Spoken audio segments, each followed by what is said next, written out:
Hello everyone and welcome back to Towergate. It is Towergate day number 369, March the 13th, 2018, Tuesday. Thank you so much for tuning in.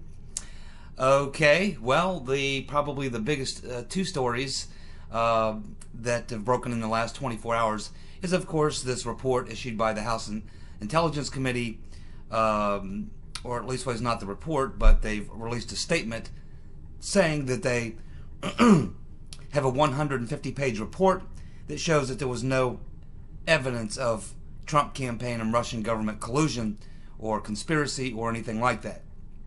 That's the main story. But there's another crazy story that's out there that's catching a lot of attention. It was broken in the True Pundit yesterday, that being Monday, regarding the Las Vegas shooting. So we're going to be talking mostly about those two things. So let's go first to this 150-page report. Now, it will be released to the public. First, it has to be shown to the Democrats, and they have to vote whether or not they want to release it or not. It really doesn't matter if they all vote against it because they don't have the votes to stop it. It will just be a procedural vote in a sense. It will get through the House Intelligence Committee. It will get through the House, and it will be moved on then to the intelligence apparatus, where they'll go through it and make sure that there's nothing in there that would compromise any ongoing investigations or sources or methods or anything like that. So you might see some redactions of some names or something, but likely we'll get about 95% of that 150-page report will be made public and we'll get to read it. And I certainly hope that includes a lot of the testimony of all these witnesses that they talk to. Hopefully they'll present some documents as well that we'll be able to view. Usually what they do is set up a site specifically for that, which is linked. In this case, it will be linked to the House Intelligence Committee or the general congressional website, where you can click on a link and you can view documents and things and such. So we'll be looking forward to that. But just a few of the details. Says here that the report will also detail how the Steele dossier made its way from the Russian sources to the Clinton campaign. So we'll have to look at that. I'm surprised that they're releasing that at this point because it seems like we still have a lot of questions. But as we know, Devin Nunes sent out the 12 letters. He sent out 12 more, and apparently they've got enough information. They have a pretty good handle on that chain of where this information started and where it ended up. So we'll be getting some more insight into that as well. The report will also show that the Russian meddling was not aimed at helping Trump defeat Clinton. That's something they've already talked about, that it was actually just more of a way to cause interference in the political system and to create chaos and things and such, which is something that's been going on forever and ever and ever. Not just Russians doing that to us, but we do that to them as well. And many other countries as well. All countries meddle in each other's internal affairs to try to create conflict and various things. We know all through the 60s that the Soviet Union was bankrolling many of these extreme left-wing and communist groups who were anti-war against the Vietnam War. And that's not to say that I don't want to mischaracterize what I'm saying here. I'm not trying to delegitimize the actual real anti-war, anti-Vietnam War protests. There were actually very, very many, the majority, overwhelming number of people opposed to the Vietnam War were legitimate people opposed to the Vietnam War. But there were groups who were infiltrated by extreme left-wing, backed by the Soviets, communist groups, who were taking advantage of these situations. And that's what they really do. They don't necessarily themselves, like grassroots style, start these things. What they generally do is piggyback on them or infiltrate them and try to direct them or embellish them in some way. That's typically the way this is done. And that looks like what was done during the 2016 election. We know that they were trying to embellish the Black Lives Matter movement and other things. They see a problem and they say, okay, well, let's focus on that problem right there. There's a lot of problems going on. Let's see if we can't help blow that thing up a little bit and make it worse than it would already be on its own. So it's that type of meddling that we're talking about, and we do it to them as well. I'm sure we're doing it to them right now. Putin is running for re-election right now, and I'm sure that we have assets over in Russia right now working to create problems for him. But it probably won't matter because Putin is a thug, and he typically gets rid of his competition and doesn't ever give them the opportunity to get anywhere near him. So anyway, I don't think it really matters that much in the case of the Russians or the Chinese or anyone else. They have their own apparatus going, and it's pretty tough to have much impact there. Unlike the United States, which is more of a free and open country, and it's much easier to conduct those types of operations inside the United States by foreign governments, just because of the openness of our system. So the House Intelligence Committee spent 420 days. They looked at 300,000 documents. Hopefully, many of those we'll get to look at, and they interviewed 73 witnesses. This report will detail problematic contacts between senior intel community officials and the media.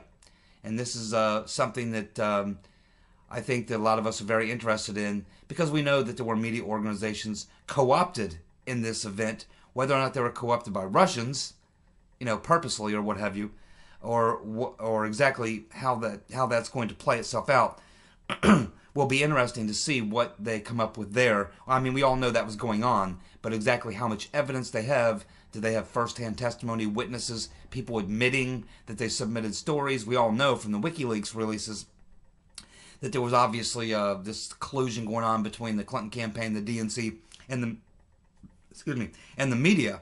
But how deep that went and to what degree, and whether or not there was people paid, and all these sorts of things. Hopefully these will be the things that we will learn in this 150-page report. So we can expect also that the Democrats will produce their own report that will be, of course, contradictory to this report. And, of course, it will say that the Republicans are just defending Trump and that the investigation isn't really complete. There's more witnesses that need to be called, more evidence that needs to be looked at. They need to continue this to go on and on and on and on and on. And that's what the Democrats, that's going to be how they play on the rebound.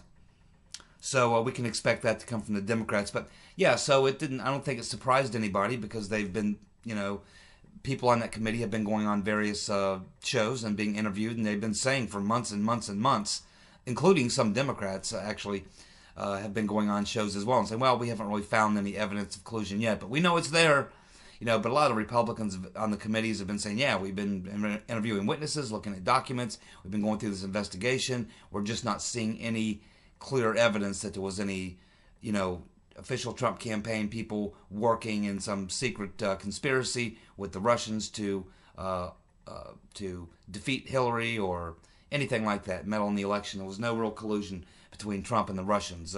So, I mean, yeah, this is not something that's really new to us, but it is good to get the report out there, get it behind us, and move on, because obviously the House Intelligence Committee is now focused mostly on looking into the other things that occurred on the other side, such as the FISA abuses, such as the dossier, such as the shenanigans that went on at the DOJ, the FBI, and now the focus of the House Intelligence Committee is the State Department, and that is key, because the Rotten Reverend Clinton, Crooked Hillary, was the head of the State Department for a good part of Obama's term, and a lot of the people who were planted into the State Department were Hillary's people, including Mr. Weiner.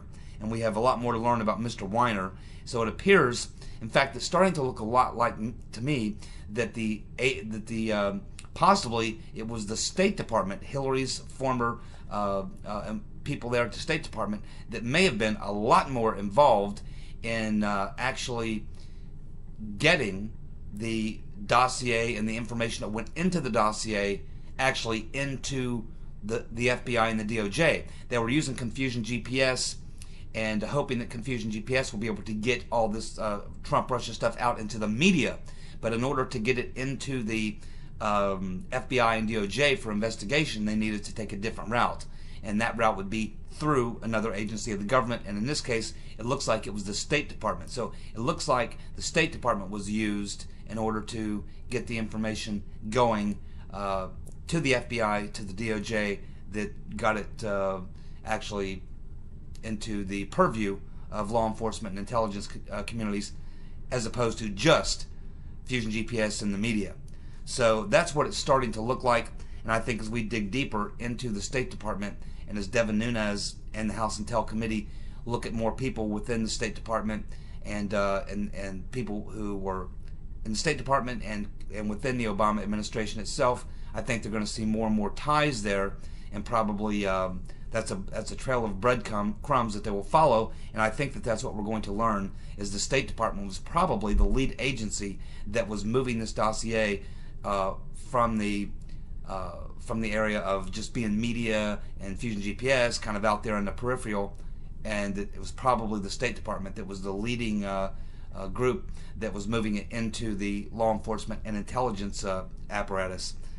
That's what it's starting to look like, and I think that we're going to learn more about that as we move forward. So there we go.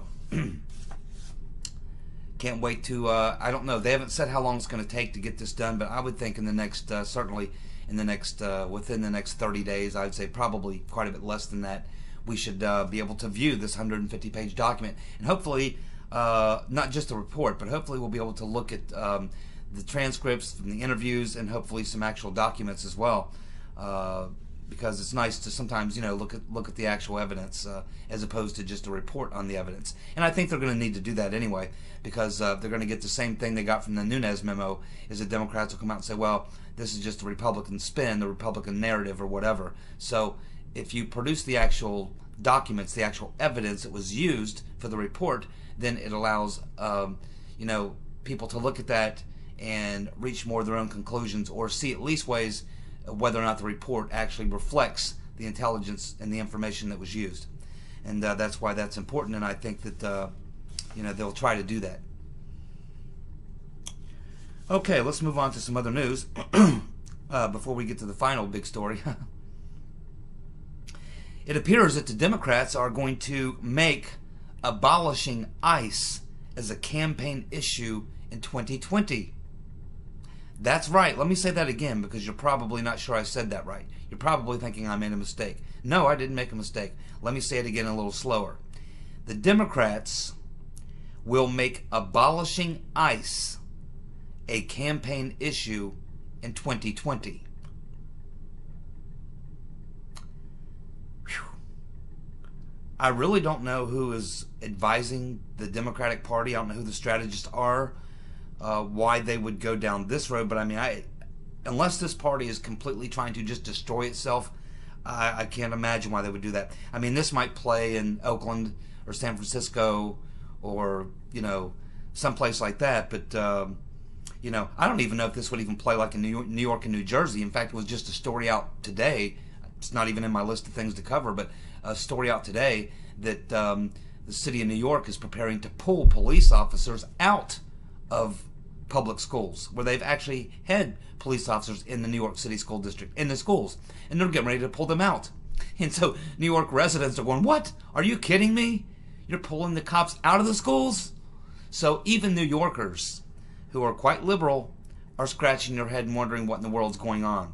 Yeah, I mean, ICE is the enforcement arm of the Immigration Department. They're the kind of the militarized police guys that come in and physically remove people who are illegal and have a criminal record. When you look at what's going on and people are paying attention, they see what's going on in Europe. They don't want it to happen here. They're looking at what's going on in California. I mean, people have YouTube. They can watch YouTube and they can look at what's going on in these sanctuary cities. They can see what is happening in Europe, which is a forerunner of what is to come here if we follow that same plan, which is what these sanctuary cities want to do. They want to make San Francisco or Oakland look like Nice or Dusseldorf. And there's a lot of Americans watching this and scratching their heads and wondering exactly how crazy are these people. You know, running on a platform of abolishing ICE is I don't even know what to say to that. I mean, it's just I don't know where to go with it. I can't imagine anyone would. At first I thought, is this a joke? But no, it's not a joke. I checked it out. It's actually real. I mean, this is actually what they're considering. So we could have a very big 2018 and 2020 if, in fact, they continue with ideas like this for election platforms. God bless them. Well, it appears now that Larry Kudlow is on the top list of people to replace Mr. Cohn, the outgoing Trump administration official, because he was unhappy about Trump imposing the tariffs. So, you know, yeah, I mean, I love Larry Kudlow. I've been watching Kudlow for a very, very long time. He's common sense. He was in the Reagan administration, but he's typically an outsider. He is a free trader, but he's a fair trader. He had a lot to do. He is good friends with Trump, and he had a lot to do with helping Trump shape his overall view of economic policy when he was running as a candidate. So it wouldn't surprise me at all to see Kudlow come in, because he was right there at the beginning with Trump, advising Trump, helping Trump formulate his overall view on economic policy. So yeah, I would love to see Larry Kudlow come in. He's a straight shooter, and he's been very, very, let's say, successful as an investor, as a financial investor. So yeah, Larry Kudlow, I would give him a big thumbs up. He's definitely not part of the New World Order globalist regime. He is definitely more of a nationalist, populist type guy. He's not a hardened type right-winger. He's kind of a moderate Republican, but on economic issues, he's quite conservative. And I've always liked Larry Kudlow, so I'd be very happy with Larry Kudlow. And he's not from Goldman Sachs. He's not from Goldman Sachs. We know that. The rotten Reverend Clinton. Now she's over in Europe and India and various other places now, that part of the world, rehashing her "What Happened" speech. So now she's traveling over in Europe, and she's now in India giving her narrative about what happened and why she lost.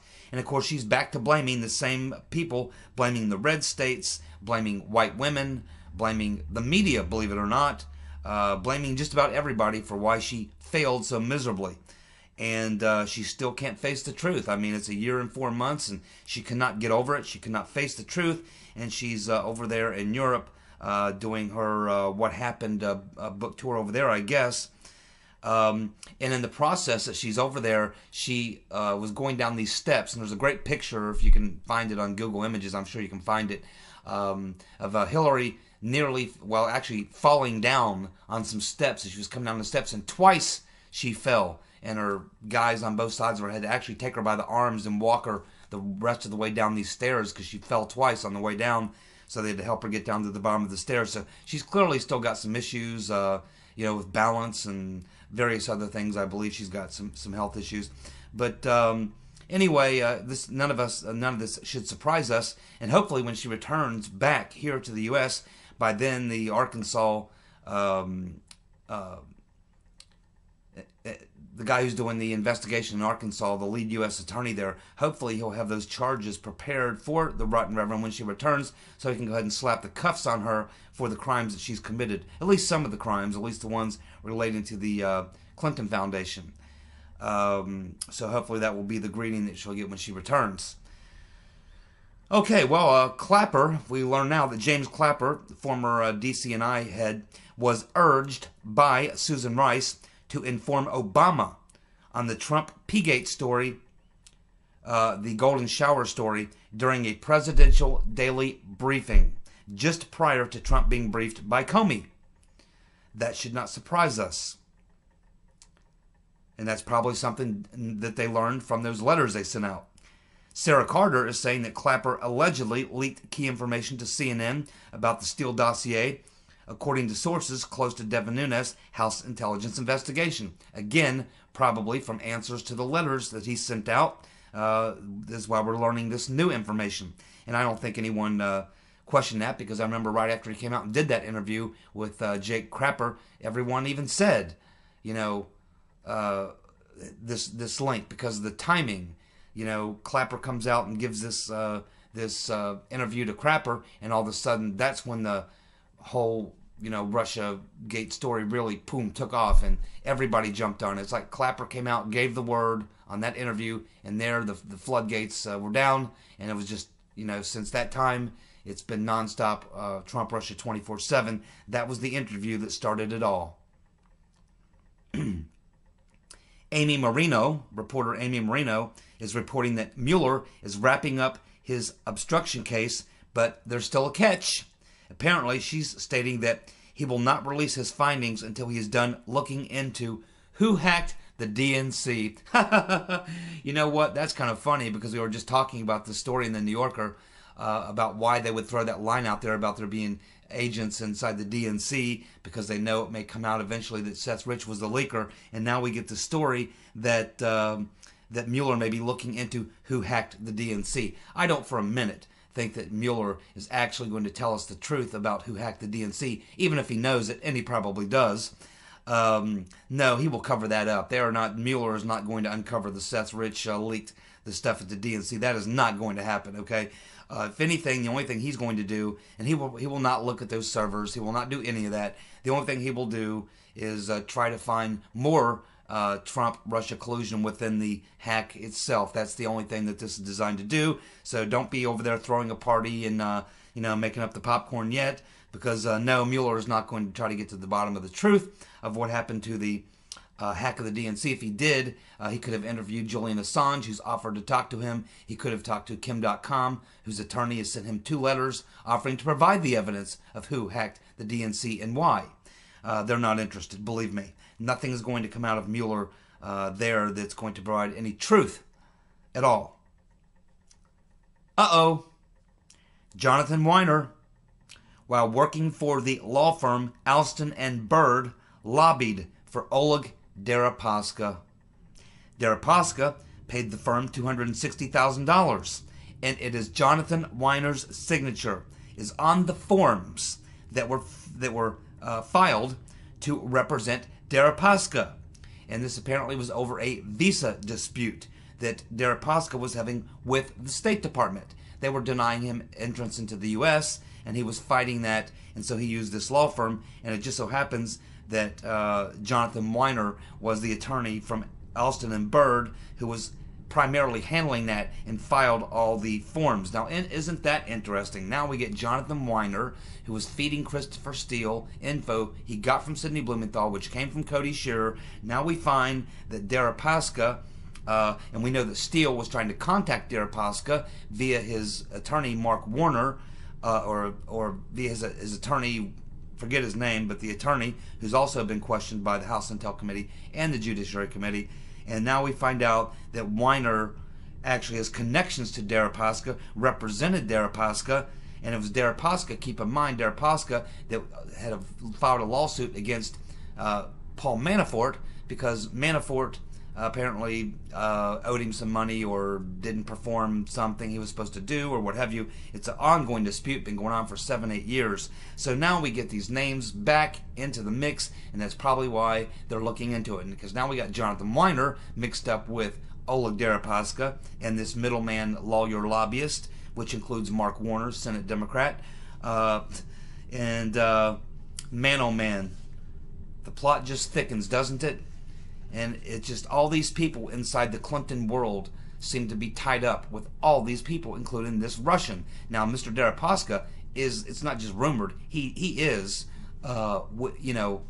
he is connected very close to a lot of high-level Kremlin officials and does know Putin. There's no question that he knows Putin, and that type of thing. So, here again, you get these relationships from Hillary Clinton, Bill Clinton, to Russians and all these people who are in the middle of it. But they're all doing things that are on behalf of the Clintons. All these things are happening on behalf of the Clintons. Okay? So, it's just amazing. I mean, it looks so obvious to connect these dots. It's not too hard, and I think that there's a lot of dot connecting going on right now with the investigators working for Devin Nunes and Chuck Grassley.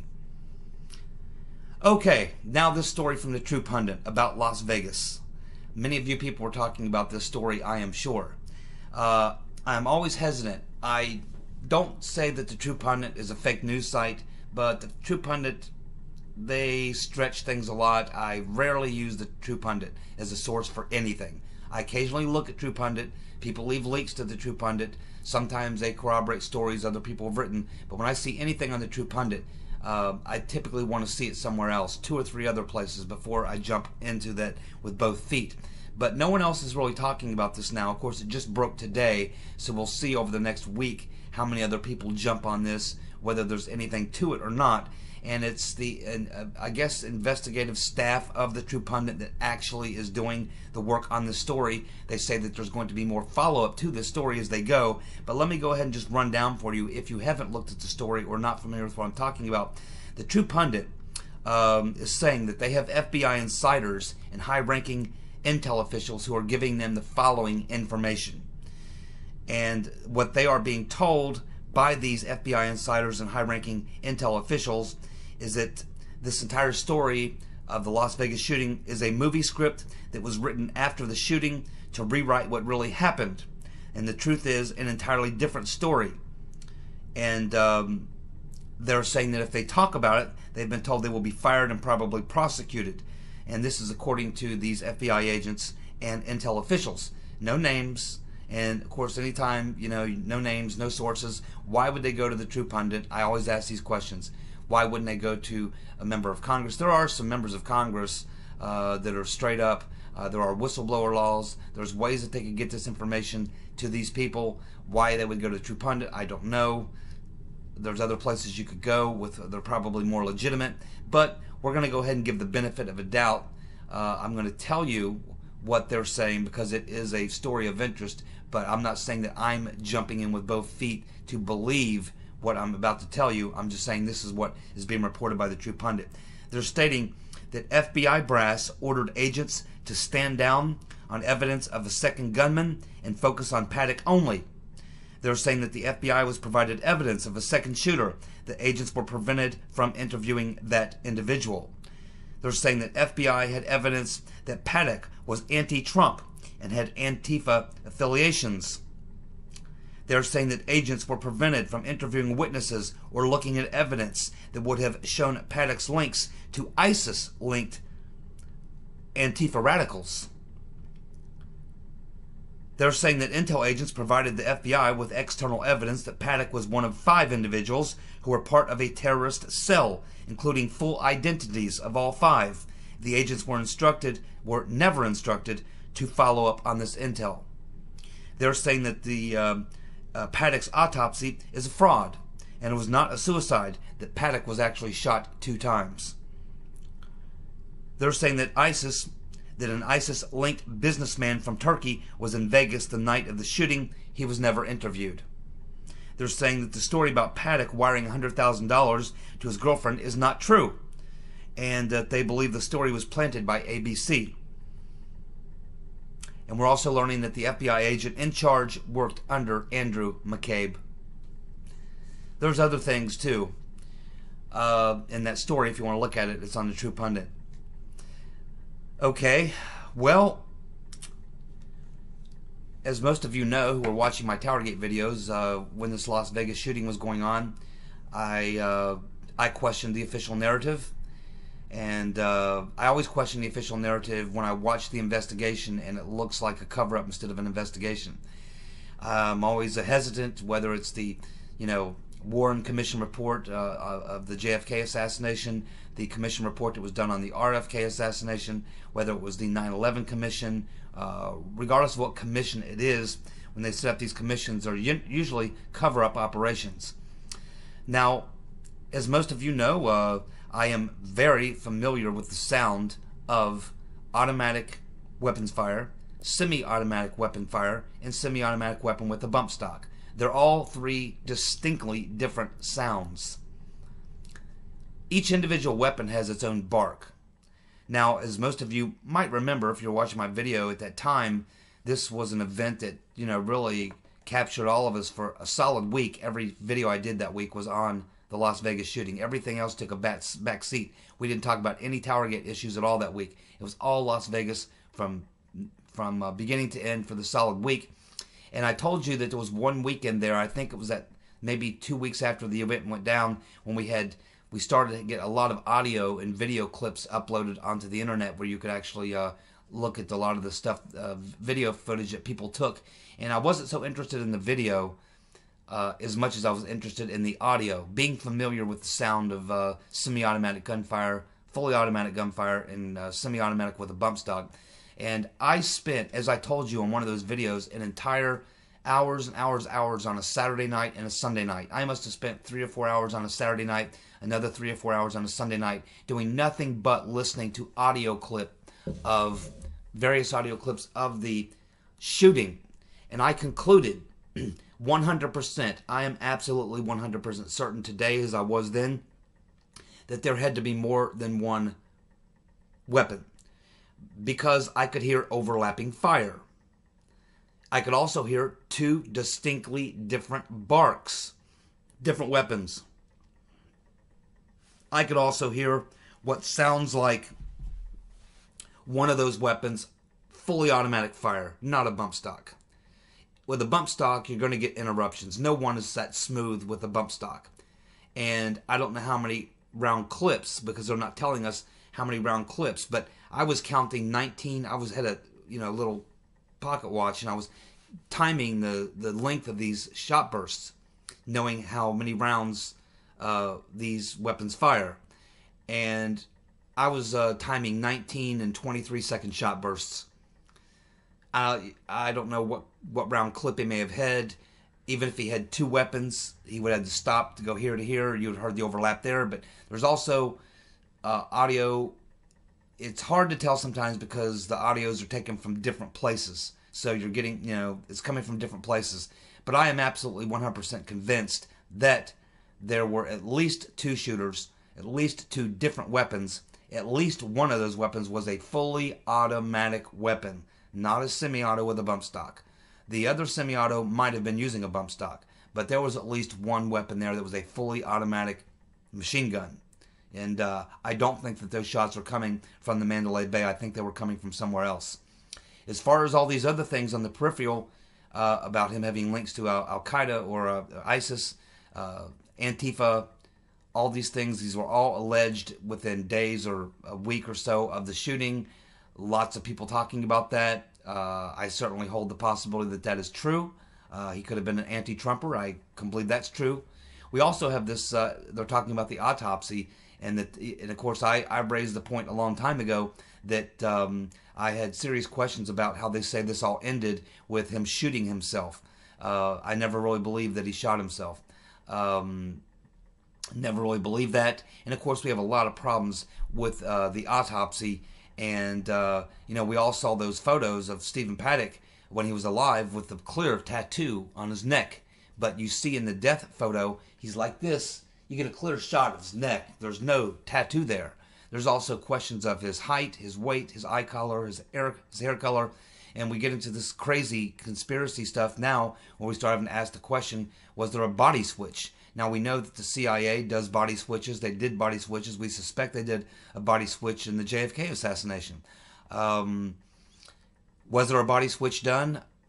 Who knows? Again, I'm open-minded to anything because I know the ways of the deep state, the types of things that they do, the extent that they will go to cover up things, to create things. So call me a 100% skeptic on the story. I will say one thing: I don't believe we've been given the straight story about what happened in Las Vegas.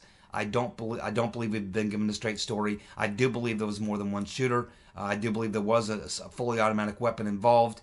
All the other things that are coming into play here in this article, we'll just have to wait and see in the follow-up articles what happens. We'll have to wait and see if anyone else jumps on the story and investigates it. We'll have to wait and see what the response is to it, whether they try to bury it or what. So a lot of what we're going to learn in the next week or two will be the response to this story as to what we can think about it. But it certainly is plausible. It certainly could be credible.